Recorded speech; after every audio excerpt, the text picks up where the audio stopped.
Welcome back to a new blog এবং খুব সুন্দর ব্লগ। আজকে কথা দিচ্ছি, আজকে ব্লগ খুবই সুন্দর হবে। মানে আমরা দেখে বুঝতে পারছো রেডি হয়েছি, বেরোবো। একটু কোথায় বেরোবো সেগুলো তোমরা থাম্বনেলে তো দেখে বুঝতেই পারবে কোথায় বেরোবো না বেরোবো, আর লুকিয়ে রাখার কিছু নেই। তো আমরা যাচ্ছি আজকে, প্রথমত যাব আহির ভ্যাকসিনে। মানে আজকে আহির ভ্যাকসিন ছিল, বাট আজকে ভ্যাকসিনে যাওয়ার আগে আমরা একটু ঘুরবো, তারপর যাব ভ্যাকসিনেশনে। কারণ ভ্যাকসিনের টাইম তো বিকেলে, তো তার আগে আমরা একটু ঘুরে টুরে নেব। কারণ আজকে ছিল আমাদের ফ্যামিলি পিকনিক, বাট ওটা আহির ভ্যাকসিনের জন্য আমরা যেতে পারিনি। আর এই ভ্যাকসিনটা অলরেডি আমরা লেট করে ফেলেছি, যার জন্য আমাদের আজকে করাতেই হবে যে করেই হোক। তো ওর জন্য দেখলাম বাড়ি বসে মন খারাপ করে লাভ নেই, এত এক্সাইটেড ছিলাম ফ্যামিলি পিকনিক নিয়ে, আর যেতে পারিনি। তো যার জন্য আমরা একটু ঘুরবো আহিকে নিয়ে, তারপর আমরা যাব ভ্যাকসিন করাতে, তারপর ফিরবো। তো এখন খাবার দাবার, আহি সারাদিনের খাবার দাবার সব লাঞ্চ বক্সে প্যাক করে নিয়েছি, আর আমরা রেডি। আর দেশপ্রিয় ওখানে মেয়েকে নিয়ে দাঁড়িয়ে আছে। তো চলো বেরোনো যাক। বিধাননগর রুট হয়ে এলে প্রথমেই তোমরা বিধাননগর নেবে, সেখান থেকে তোমরা অটো নিতে পারো, বাস নিতে পারো। আমরা নিয়েছিলাম অটো। আমরা প্রথমে কলেজ মোড় গিয়েছিলাম অটোতে। তো সেখানে ভাড়া নিয়েছিল আমাদের, যেহেতু সানডে ছিল সেহেতু 40 টাকা করে ভাড়া নিয়েছিল। নর্মাল দিনে 30 থেকে 35 টাকা ভাড়া লাগে। তো সেখান থেকে তোমরা কলেজ মোড় নেমে, কলেজ মোড় থেকে তোমরা বাস পেয়ে যাবে, যেটা বিশ্ব বাংলা গেটের সামনেই নামিয়ে দেবে তোমাদের। বিশ্ব বাংলা গেটের সামনে নেমে সেখান থেকে 650 মিটার মতো হাঁটা রাস্তা এয়ারক্রাফট মিউজিয়াম, যেখান থেকে তোমরা টোটোও নিতে পারো চাইলে, কিন্তু আমরা আর টোটো করিনি, আমরা হেঁটেই চলে গেছিলাম বিশ্ব বাংলা গেট থেকে এয়ারক্রাফট মিউজিয়াম। পৌঁছেছি বিশ্ব বাংলা গেটের কাছে, আর এখন এখান থেকে যাব আমরা এয়ারক্রাফট মিউজিয়াম। তারপর ওখান থেকে বাদবাকি কী করবো দেখা যাবে, কারণ আমাদের একটু পৌঁছতে লেট হয়ে গেছে, যার জন্য আগে আমরা এয়ারক্রাফট মিউজিয়াম যাব, তারপর আমরা অন্য কোথাও ঘুরতে যাব। এয়ারক্রাফট মিউজিয়ামের ঠিক পাশেই একদম একটা দাওয়াত রেস্টুরেন্ট, যেখানে আমাদের খিদে পেয়েছে, তাই খাওয়া দাওয়া করবার জন্য এলাম। দুপুরে তো ভিতরে ঢুকেই গেল, আর এখান থেকে কি সুন্দর দেখতে লাগছে। গায়ে পেট পুজে শাড়ি। রেস্টুরেন্টে এখন আমরা খেতে বসেছি, মানে খেতে বসিনি, জাস্ট বসে রয়েছি, ওয়েট করছি কখন খাবার আসবে তার জন্য। কিন্তু যার খাবার এখন খাওয়ার, সে খেতে শুরু করে দিয়েছে অলরেডি। আবার টিভি চলছে এখানে, সেটা দেখছি।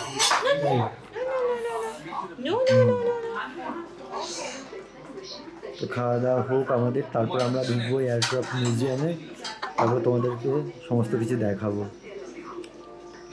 মানে ওখানে কি কি আছে অ্যান্ড অল দ্যাট। আমরা এখন দাঁড়িয়ে আছি এয়ারক্রাফট মিউজিয়ামের একদম সামনের গেটে, যেটা বিশ্ব বাংলা গেট থেকে 3 থেকে 4 মিনিটের হাঁটা রাস্তা। তোমরা চাইলে টোটোও করে নিতে পারো, কিন্তু আমরা হেঁটেই চলে এসেছিলাম। আর পাশেই হচ্ছে টিকিট কাউন্টার, যেটা পার হেড টিকিটের দাম 30 টাকা করে। শুরুতেই গেটে টিকিট চেক করলেও আবার কিন্তু ভিতরেও টিকিট চেক হবে, তো যার জন্য টিকিটটা তোমরা ক্যারি করবে। আর শুরুতেই আমরা ভিতরে ঢুকে যেটা দেখলাম সেটা খুবই সুন্দর, সুন্দর করে ফুলের গাছ টাছও লাগানো আছে, খুব সুন্দর দেখতে লাগছিল। আর প্রথমেই বলে রাখি, যাদের বাড়িতে ছোট বাচ্চা আছে তাদের জন্য ঘুরতে আসার খুব সুন্দর একটা জায়গা এটা।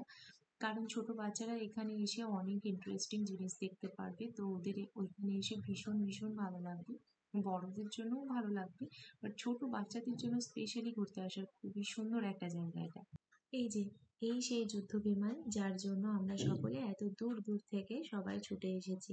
আমরা তো তবুও কাছে, কত মানুষ আরো দূর থেকে হয়তো এসেছে। তো এই সেই যুদ্ধ বিমান যে কিনা আমাদের দেশের জন্য বেশ কয়েক বছর কাজ করেছে, আর বর্তমানে সে একজন অবসরপ্রাপ্ত কর্মী। আর সবচেয়ে বড় কথা, কার্গিলের যুদ্ধে এই বিমানের বিশেষ ভূমিকা ছিল। এটা ভেবেই ভালো লাগছিল কি যে এই সেই যুদ্ধ বিমান যে কিনা আমাদের দেশের হয়ে কাজ করেছে এত বছর।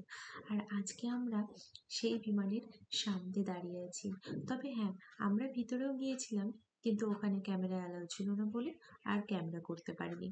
কিন্তু ভিতরটা দেখে তো আরো ভালো লাগছিল, মনে হচ্ছিল কত কি অপরিচিত, নাম না জানা সব যন্ত্রপাতি। আমরা তো সচরাচর এগুলো দেখতে পারবো না, তো সামনে এরকম একটা যুদ্ধ বিমান দেখতে পেয়ে ভীষণই ভালো লাগছিল, আর সঙ্গে অনেকটা গর্ববোধ হচ্ছিল।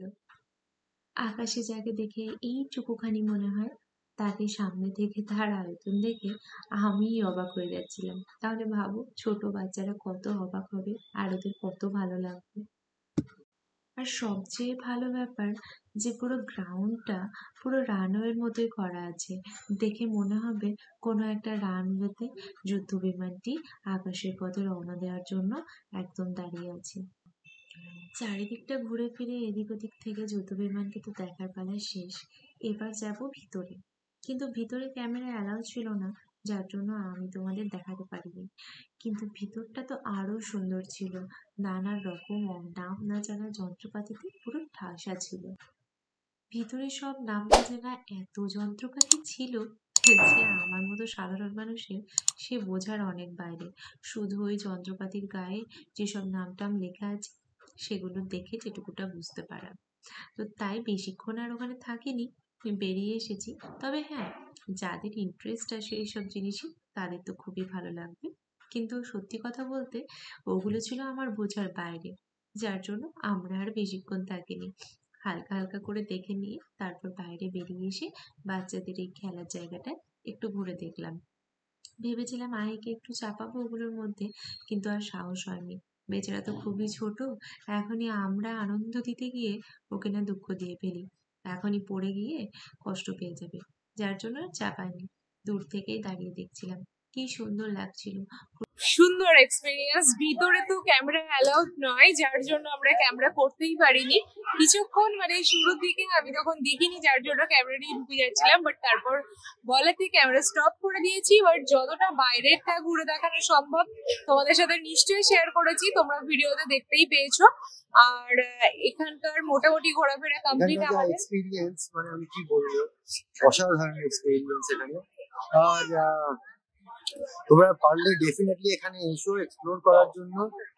আহ, মানে একটা অপূর্ব এক্সপিরিয়েন্স হবে যে আমাদের ইন্ডিয়ান এয়ারক্রাফট মানে কতটা অ্যাডভান্স আর কত বড় এবং কেমন ভাবে চলে। তোমরা যদি ভিতরে ঢুকো, ডেফিনেটলি এখানে তো ভেতরে ঢুকবেই। আর হ্যাঁ, ভিতরে এয়ারক্রাফটের ভিতরে গাইডও আছে। গাইড আছে, তোমরা দেখতে পাবে। অসাধারণ এক্সপিরিয়েন্স একটা হবে, ওইটুকু আমি গ্যারান্টি দিতে পারি। আর যাদের বাড়িতে ছোট বাচ্চা আছে তাদের জন্য তো খুবই ভালো একটা ঘোরার জায়গা এটা, খুব ভালো লাগবে এসে। এখানে বসে আড্ডা দেওয়া যাবে, গল্প করা যাবে, সমস্ত রকম মানে এনজয়মেন্ট এখান থেকে তোমরা পাবে। আর খুব সুন্দর ফুলের বাগান, বাচ্চাদের খেলার জন্য পিছনে আমি দেখিয়েছি আগে যে ছোট্ট একটা এয়ারক্রাফট প্যাটার্নের তোমার পার্ক মতো করা আছে, তো সেগুলো সব মিলিয়ে খুবই সুন্দর। আর এখন আমরা ওয়েট করছি ইন্দ্রনীলদার জন্য। ইন্দ্রনীলদা আমাদের এখান থেকে মিট করবে, মানে আমাদের সাথে জয়েন করবে। তারপর আমরা যাবো কোথায়, ইকো পার্ক। দেখা যাক কোথায় যাওয়া হ্যাঁ, যায়। কোথায় যাওয়া যাক, কিন্তু আমাদের প্ল্যানিং ছিল ইকো পার্ক, কিন্তু অলরেডি 4:30 বাজে। হ্যাঁ, তো যাই, দেখা যাক দেখছি কি করছি, কোথায় সেটা এখনো ঠিক করতে পারছি না, কারণ আমাদের আজকে একটু বেরিয়ে গন্ডগোল হয়ে গেছে। আমরা ভুল করে মেট্রো স্টেশন চলে গেছিলাম, তো মেট্রো স্টেশন যাওয়াতে আজকে দেখলাম শিয়ালদা সেক্টর 5 মেট্রো বন্ধ।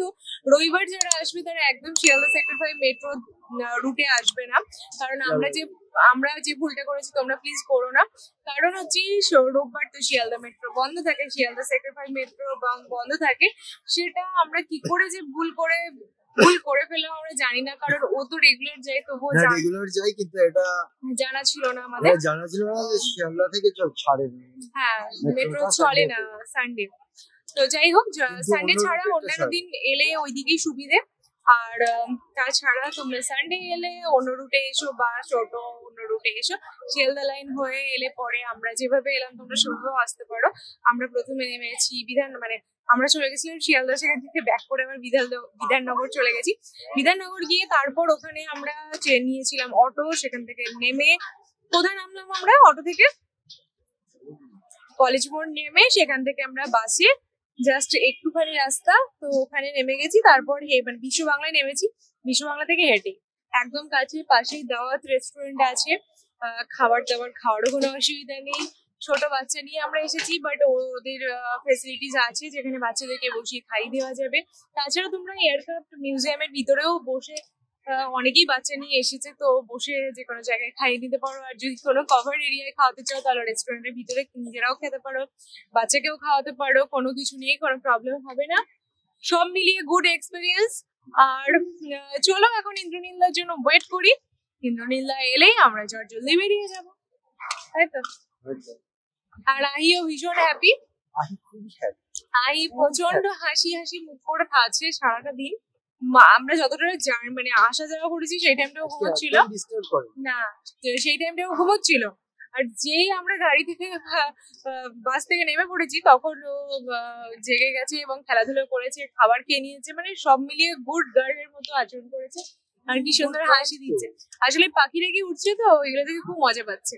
আর ভিতরটাই প্রথমেই বললাম যে এয়ারক্রাফটের ভিতরে ক্যামেরা অ্যালাউ নয়, বাট খুব সুন্দর, ওটা দেখে খুব ভালো লাগছিল। মানে এত সুন্দর, আমরা তো যেতে পারবো না নর্মালি, তো আমরা যে গিয়ে দেখলাম ভিতরটা, খুব ভালো লাগলো। চলো আজকের ভিডিও তাহলে এখানেই শেষ করছি। সেকেন্ড পার্ট খুব তাড়াতাড়ি আসছে। আর আজকের পার্টটা কেমন লাগলো